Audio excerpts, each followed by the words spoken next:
Project 2025 writer, is now the new head of the Bureau of Labor Statistics. Here's his background. Tell us about the president's new pick for BLS. Had contributed to the Project 2025, which was, of course, that roadmap for really remaking the federal government. Someone who is a chief economist at the Heritage Foundation, which is a very conservative think tank. This is someone clearly with a political bent in economics. This is supposed to be a non-political job, and I was told by multiple sources, and the president himself essentially hinted at this, that he wanted someone with a political bent. Yeah, someone who's going to tell him what he wants to hear, he basically said. Unfortunately, your viewers do need to know about this person. This is someone who is picked, who's been roundly criticized by every single conservative economist that I know, people from basically every conservative think tank, almost every conservative think tank in DC, because he's an extreme partisan.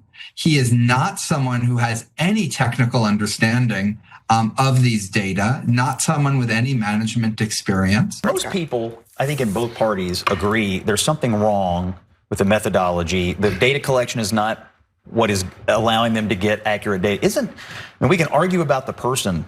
Isn't the goal here for this new person in the office to fix the way we collect the data so that we're not constantly revising these numbers? To me, you want trusted data? We haven't had trusted data in years because we keep revising the fact that he fired someone because he didn't like the numbers. I mean, this is, I don't know that he's not. But this is literally the DEI, anti-DEI administration claiming that everybody, person of color, is not qualified. And then they put this guy in who economists are saying he's not even reading charts and graphs properly. What happened to qualifications? He's a good white man. He's qualified. What about fullbacks? Y'all, when I say he's not qualified, I don't mean he has a bachelor's degree and requires a master's.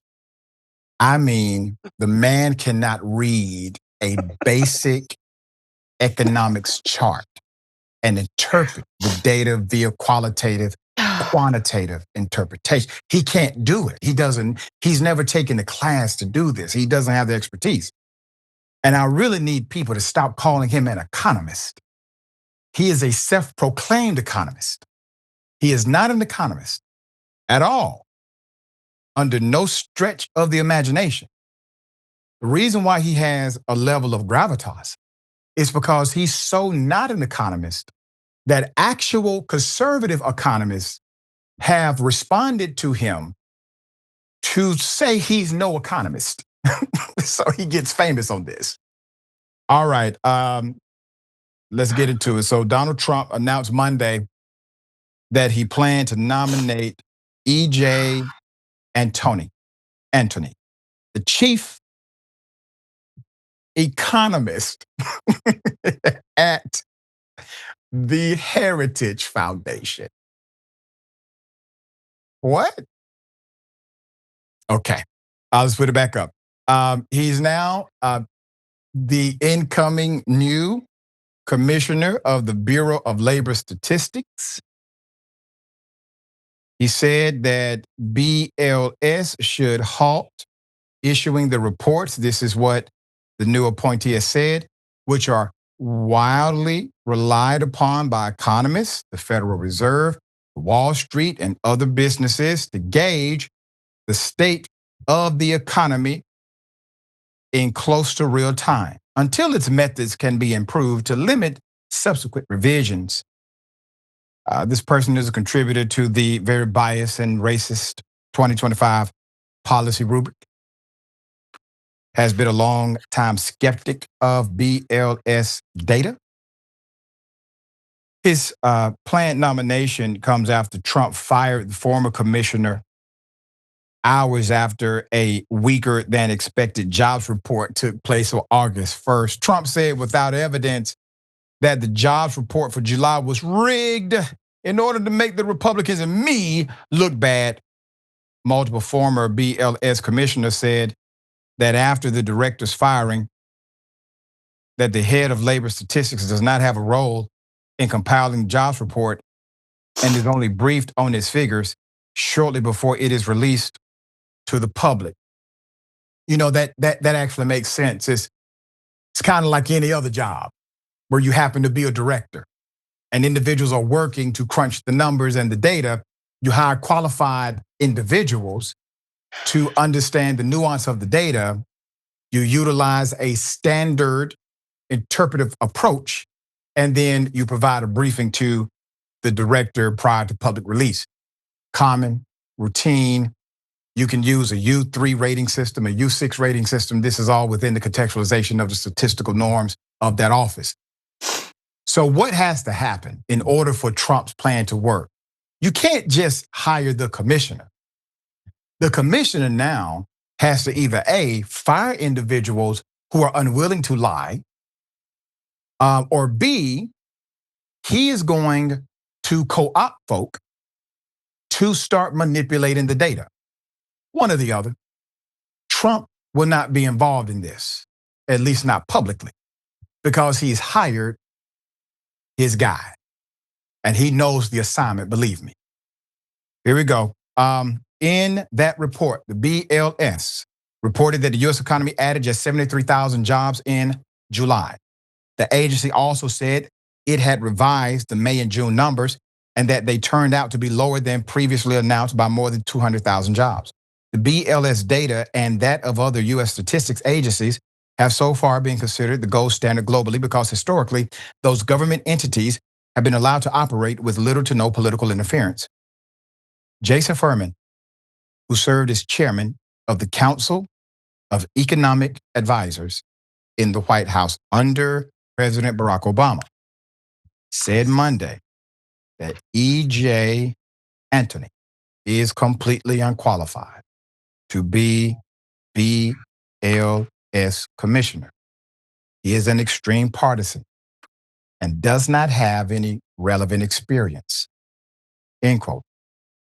He would be a break from decades of nonpartisan technocrats, Furman added to his post on X.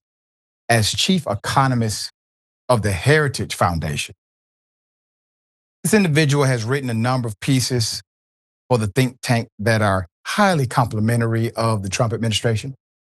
One of his recent reports said that the June jobs report, before it was revived, was a home run for the president with no evidence. Speaking of finances, the new White House order directing regulators to expand access to alternative investments and 401k plans like crypto or privately owned companies adds a new layer of risk to the retirement portfolio for ordinary investors that they may not fully understand. That's according to investment professionals. While industry advocates and the Trump administration say investments in private equity, crypto, or privately held companies like ChatGPT, developer OpenAI, or Elon Musk, SpaceX hold the promise of greater returns, critics say the investments are inherently riskier, lack the same disclosure, and carry higher fees than traditional retirement plans. Quote, I don't think people are talking enough about the potential for higher fees, said Felista Hansen, head of product equity and fund administration. This is Alvo Systems. The executive order, she said, quote, raises more questions than answers. Someone would need to be very thoughtful about how these types of assets can be incorporated into 401k plans. Under the current system, investors can almost monitor fluctuations, monitor fluctuations in their portfolio's performance on a daily basis and understand precisely what is contributing to those results, Hansen added. That won't be easy for investments that are not traded on open exchanges. Wow. All right, Senator, thoughts here.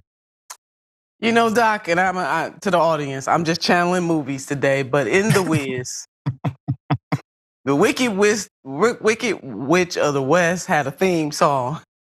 She said, if you can't bring me no good news, don't bring me no news at all. But don't you bring me no bad news. Now that commissioner got the president fired, Doc. Yeah. Just, a few months ago, she gave the kind of report that he could live with, so she was mighty fine. Then she gives another report, and our viewers need to understand this. She and her team are just taking in the numbers that come from employers.